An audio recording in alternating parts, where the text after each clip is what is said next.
Good morning class 6। आज मैं आपको संस्कृत की एक कहानी पढ़ा रही हूँ बच्चों। आपको लगेगा कि इस पार्ट को सिलेबस से हटा दिया गया था, लेकिन ये बहुत इंटरेस्टिंग कहानी है तो मैं इसको पढ़ा रही हूँ। इसके प्रश्न उत्तर भी मैं आपको कराऊंगी, जिनको आपको कॉपी में करना होगा, क्योंकि बच्चों इसका उद्देश्य है इस बचे हुए पाठ को पढ़ाना। ये एग्ज़ाम में आएगा या नहीं आएगा बाद में डिसाइड होगा। इसका उद्देश्य है कि आपसे 7th में जाने तक कोई भाग ऐसा न छूटे जिसकी आपको ज़रूरत हो, जिससे किसी प्रकार का सबक मिले। इस कहानी में क्या बताया गया है बच्चों, कभी कभी हम लापरवाही में कुछ ऐसे काम कर जाते हैं जिनके परिणाम सही नहीं होते हैं। कभी कभी आपने देखा होगा बच्चों, हमारे साथ इस कहानी को आप पढ़ के कहेंगे कि ऐसा नहीं होता है, लेकिन ऐसा होता है। कभी कभी हड़बड़ाहट में हम किसी चीज़ को रख कर कहीं पर भूल जाते हैं, फिर उसे ढूंढने लगते हैं। और कभी कभी आपने देखा होगा हमारे हाथ में पेंसिल होती है, पेन होती है, और हम पूरे घर में उसको ढूंढ रहे होते हैं। अभी बच्चों मेरे साथ हुआ था कि मैंने अपना चश्मा क्या किया था, ऐसे सर में रख लिया था। ठीक है, तो जब मैं ये कहानी पढ़ाती हूँ तो मुझे याद आ जाता है। तो अब मैं बहुत परेशान हो गई। मैं कॉलेज में ही थी कि मेरा चश्मा कहाँ चला गया है, और मैं ढूंढ ही नहीं पाई कि कहाँ चला गया। तो मैंने पर्स में एक और चश्मा रहता है इमरजेंसी के लिए, मैंने क्या किया कि उसको निकाल के पहन लिया। और जब मैं क्लास में गई तो बच्चे हंसने लगे, तो मैंने कहा चुप रहिए। मुझे लगा कि बच्चे क्यों हंस रहे हैं, किसी अपनी बात पर हंस रहे हैं। तो उन्होंने कहा मैम आपने 2-2 चश्मे पहने हुए हैं। तब मुझे सर में हाथ गया, तो मैंने देखा एक चश्मा आंखों पे टाका हुआ है, एक चश्मा सर में पहना हुआ है। तो कभी कभी हम किसी बात में व्यस्त होकर या दिमाग से कुछ सोचकर हम चीज़ों को सही सही नहीं सोच पाते हैं। तो यही इस कहानी में बताया गया है कि हमेशा सजग और सावधान रहना चाहिए। कोई भी काम बहुत अच्छी तरह से करना चाहिए। अगर हम व्यवस्थित रूप से किसी काम को करेंगे तो हमें किसी दिक्कत का सामना नहीं करना पड़ेगा। तो इस पाठ का नाम है दशमः त्वम् असि। बच्चों ध्यान दीजिएगा कि ये जो है ये हलंत है, मैंने आपको बताया है। जब इस हलंत को हम लगाते हैं तो उस वर्ण को हम आधा मानते हैं।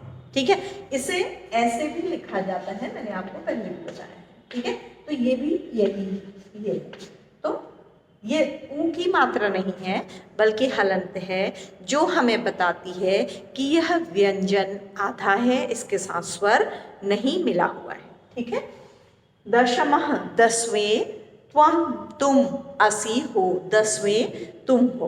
तो इस कहानी में एक राहगीर द्वारा बच्चों के नेता को ये बताया जाता है कि जो तुम अपने आप को नहीं गिन रहे हो वो 10वें तुम हो।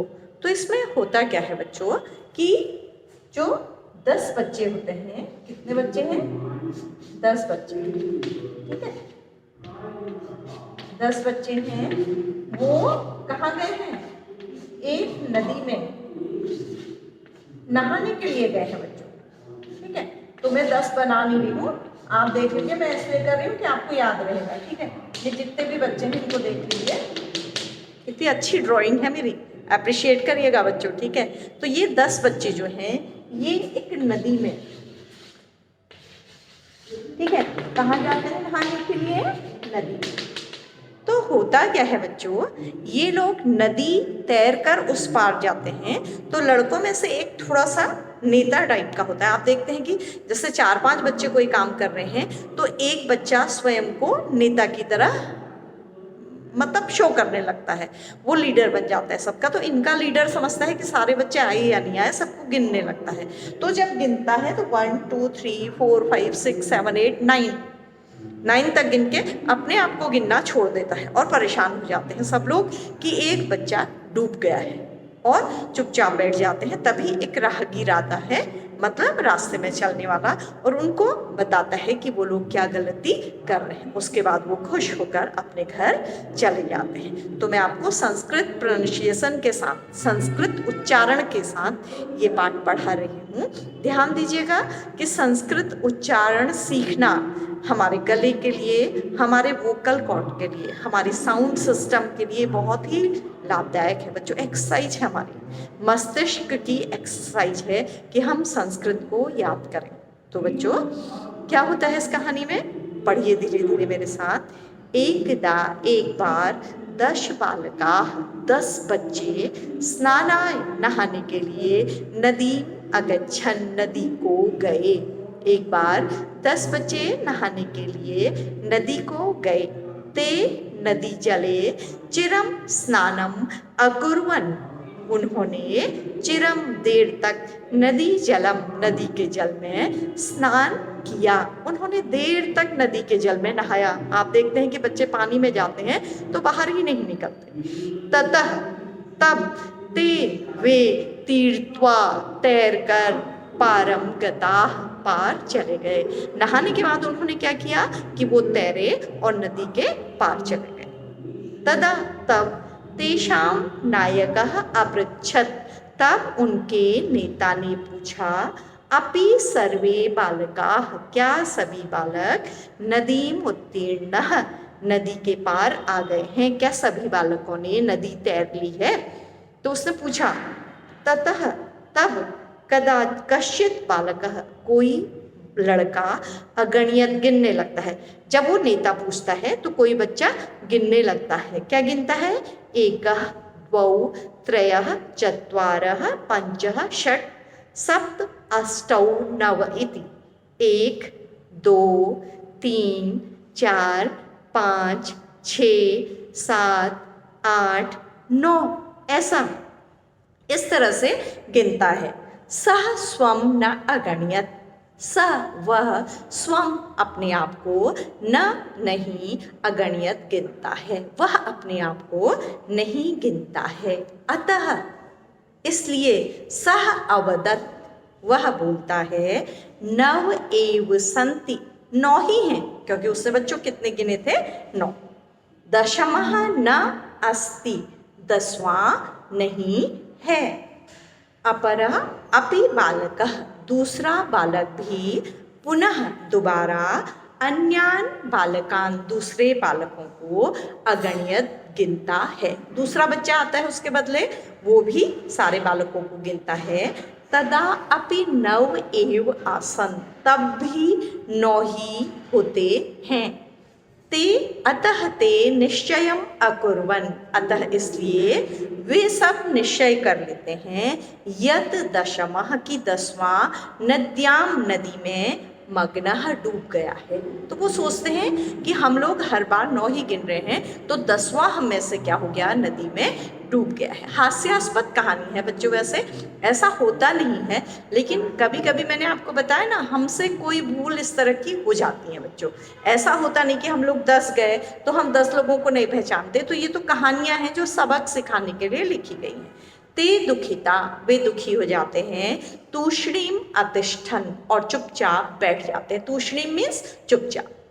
तदा कश्चित पथिकः, तब कोई पथिक, तत्र आगच्छत, वहां आता है। आगच्छत, गच्छत, गच्छति माने जाना, आगच्छति माने आना, ठीक है। स तान बालकान, वह उन लड़कों को, दुखितान दृष्ट्वा, दुखी देखकर, अपृच्छत, पूछता है।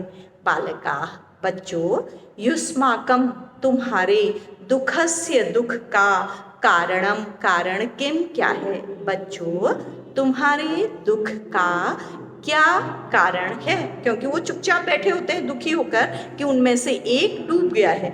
ये नहीं देख सकते थे कि हम लोग कौन कौन आए थे और बैठे, चुपचाप दुखी होकर बैठे थे।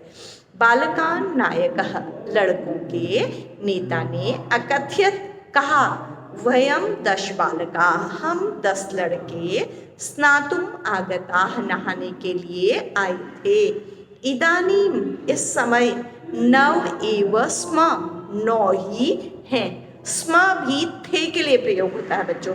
वर्तमान काल की धातु को भूतकाल में परिवर्तित करने के लिए स्म का प्रयोग किया जाता है। जैसे मैं आपको बताती हूँ, सह गच्छति, अगर सह गच्छति का मतलब है वह जाता है, अगर होगा सह गच्छति स्म तो हो जाएगा, पता है आपको क्या, वह जाता था, ठीक है। तो अब इदानीं नव स्मः, अब हम कितने रह गए हैं? 9 ही हैं। एकम नद्यां मग्नः इति, एक नदी में डूब गया है। जब राहगीर मतलब रास्ते में चलने वाले ने पूछा तो उसमें से उन्होंने आंसर दिया। पथिकः तान अगणयत, पथिकः राहगीर ने, तान उन सबको, अगणयत गिना। ठीक है। तत्र 10 बालका एव आसन, वहां 10 ही लड़के थे, क्योंकि उसने सबको गिना सामने रखकर। स नायकम, उसने नेता को, आदिशत आदेश दिया, त्वम बालकान गणय, तुम लड़कों को गिनो। तो उसने नेता से क्या कहा कि तुम लड़कों को फिर से गिनो। स तू 9 बालकान एव अगणयत, वो फिर वही मूर्खता कर रहा था, उसने 9 ही बच्चे गिने, अपने आप को नहीं गिना। ठीक। तदा पथिकः अवदत्, तब राहगीर बोला, दशमः त्वम असि, 10वें तुम हो। तो राहगीर ने उसको बताया कि 10वें तुम हो। तत् श्रुत्वा प्रहष्टा, उसको सुनकर, यानी कि राहगीर की बात सुनकर प्रसन्न होकर, सर्वे सभी गृहम अगच्छन्, घर को चले गए।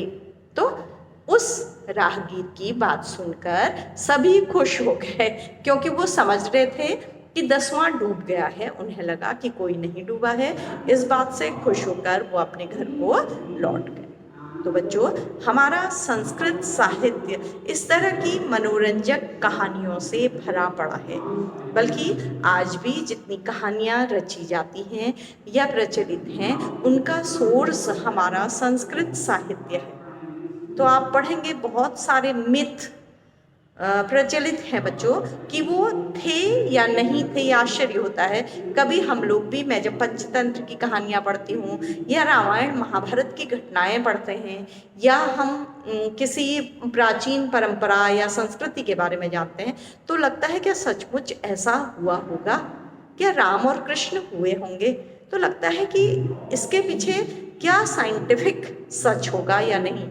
तो बड़ा आश्चर्य होता है कि कितनी ही छोटी छोटी कहानियाँ, अविश्वसनीय विश्वसनीय कहानियाँ हमारे समाज में प्रचलित हैं। वैसे बच्चों, होता ऐसा है कि जैसे हम राम और कृष्ण के बारे में पढ़ते हैं तो हम यकीन नहीं कर पाते कि ऐसा कोई व्यक्ति इस धरती पर हुआ होगा।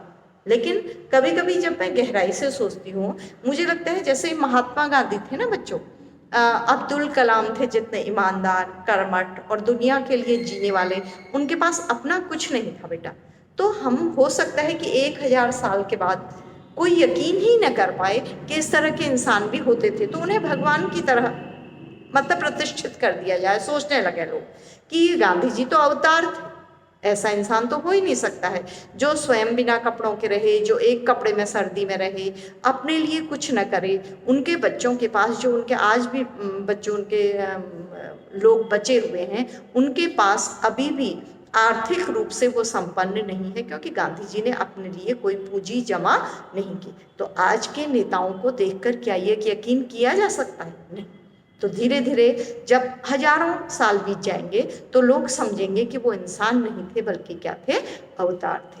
तो हमें अपनी संस्कृति के बारे में जानना चाहिए, क्योंकि हमारी भारतीय संस्कृति बहुत निराली है, बहुत शिक्षाप्रद है बच्चों। तो इस तरह से छोटी छोटी कहानियाँ पढ़कर हम उसके बारे में जान सकते हैं। तो इस कहानी का सारांश मैंने आपको टेस्ट के लिए भेजा है बच्चों, प्रोजेक्ट के लिए। तो उससे आप इसको कॉपी में लिख लीजिएगा और इसके प्रश्न उत्तर मैं आपको भेज दूंगी, उनको कर लीजिएगा। बस बच्चों, लिखे तक काम आपको इतना ही करना होगा। अब अगली कक्षा से हमारा लाइव क्लास में आपका टेस्ट स्टार्ट हो जाएगा बच्चों। तो आपको टेस्ट के लिए तैयारी करनी है, आपको अपने बारे में भी बोलना है। ठीक है? तो आप अपने बारे में बोलेंगे तो आपको बहुत अच्छा लगेगा बच्चों। आप एक्सपीरियंस करेंगे कि दूसरे बच्चे क्या बोलते हैं, अपने विचार हम एक दूसरे से बांटेंगे। और उसके बाद आपको संस्कृत में रूप याद करने हैं, पढ़ धातु के वर्तमान काल में और भविष्य काल में। तो हमारा संस्कृत का सिलेबस पूरा हो गया है। अब हम लोग रिविजन करेंगे या मैं टेस्ट लूँगी। ठीक है बच्चों? तो हम आज की कक्षा को यहीं पर समाप्त करते हैं। मुझे पता है मेरे बच्चों को ये कहानी अच्छी लगी होगी और आप संस्कृत की पढ़ाई में, हिंदी की पढ़ाई में, इंग्लिश की पढ़ाई में भी इंटरेस्ट लेंगे, क्योंकि इंसान बने रहने के लिए सोच जरूरी है और ये सोच हमें लिटरेचर से मिलती है बच्चों। ठीक है, then thank you class, thank you बच्चों।